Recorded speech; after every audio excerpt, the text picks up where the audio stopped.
Hi everyone, I'm Ekta Kapoor and welcome to Ishi TV, where today we're going to talk about what to do when people gossip about you.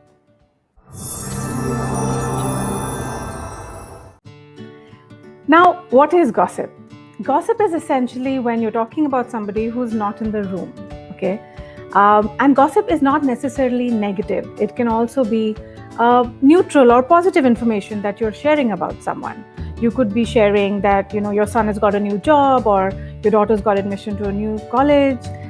So this kind of information also comes under the whole ambit of gossip. And according to research, human beings spend up to 52 minutes in a day gossiping. Okay, but like I said, this is both positive, negative, and neutral. Okay, so gossip is not necessarily bad. Now, why do people gossip? According to psychologists, gossiping is a human instinct.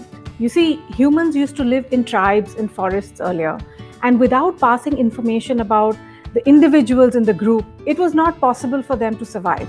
We need groups to survive. Okay, humans are social creatures. So, a certain relay of information is required to keep that tribe healthy and surviving. It's not necessarily about the third person. When somebody is gossiping about a third person, you're also getting clues about what that person's value systems are, the gossiper's value systems. So you understand what is important to this person, what is okay with this person. And when you understand that, you're able to negotiate your world better. So in that sense, gossip is useful. Now, the problem begins when somebody is gossiping about somebody else for malicious reasons, because they are trying to embarrass or hurt or harm someone else. So that is when there is a bit of a problem. And sometimes that person that they're trying to harm is you. Now, why would somebody gossip about you? Why are people gossiping about you? In my vast experience, as someone who has been the subject of a lot of gossip, what I've understood is that people gossip about somebody else when that person is going against socially accepted norms. So it's like everybody's going on this one-way street, and then there's this one person who wants to go the other way. So naturally, these people are going to talk about that person, that, this person is always going on the wrong side. So this has two possible outcomes. Either the person who is tired of going against the tide is going to change the direction and start going in the other way. And that is what society wants. And that is not necessarily bad, because, sometimes people are breaking the rules, or they're doing wrong things, or, they're hurting other people. So then that whole social policing comes into play. And then these people stop doing those negative things that they're doing, and they start behaving themselves and, doing the right things. But it can also happen if you are generally, going against society in various different ways, which are not necessarily bad. They just make you, individualistic. Or they may be because of incidents or something that's happened with you that you can't change. So that's the other outcome. Suppose you can't change your direction. Suppose you have to now keep going the other way because of some incidents or that events that have happened in your life. So what happens then is that those same people who are gossiping about you, their gossip becomes malicious. They start to spread rumors about you. They start to talk nasty things about you. And even though you may not, you may not want to admit it, but you do feel hurt. Because after all, these people are your tribe. You live in that society, and it's important to you what they think. So now that you've understood why people are gossiping about you, let's try to understand who is gossiping about you. Now, again, in my vast experience, I have noticed two types of gossipers. The first set of people are those who disapprove of what you're doing. They think you're wrong. And when they talk about you, they get a certain sense of moral superiority, and, by talking about what they think is your failure. And they talk about you in a malicious way, or with a sense of contempt. Now, the other set of people are those who actually secretly approve of what you're doing. They think you're right. They take back a sense of hope and aspiration for themselves from your story. Now, maybe they also wanted to walk the other way down the street, but, they don't have the courage to do that. So they're going to talk about you in a good way. They're going to talk about you with a sense of admiration.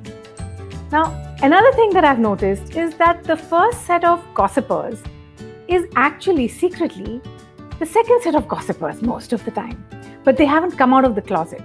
So essentially, in their heart, they want to do what you're doing, but they know that they don't have half the courage you have, and so they resort to pulling you down. So now that you understand who are these people who are talking about you and why they're doing it, let's look at what can you actually do when people gossip about you. Now, the best thing you can do is don't react to gossip. Do not address it, do not justify or explain yourself, especially if you're not planning to change your direction and walk in the other way. Maybe you can't. Like I said, maybe some incident has happened in your life and you can't undo it, last episode I talked about Sita, and she was kidnapped and then she had to step down from being a queen simply because some random guy on the street gossiped about her to her husband, who was the King Ram. So that's something she can't undo. So gossip, yes, it does have real world consequences. You could lose your reputation, you could lose your job, you could lose your relationships. But even then, the best bet for you is don't react to the gossip. Now, when I'm saying don't react to the gossip, that doesn't mean that you don't do anything about anything. It means don't do anything about the gossip, but then there are certain things you can do for your own mental health and for your own peace. So let's look at what those things are. The first thing you can do is to focus on yourself. Do what makes you happy.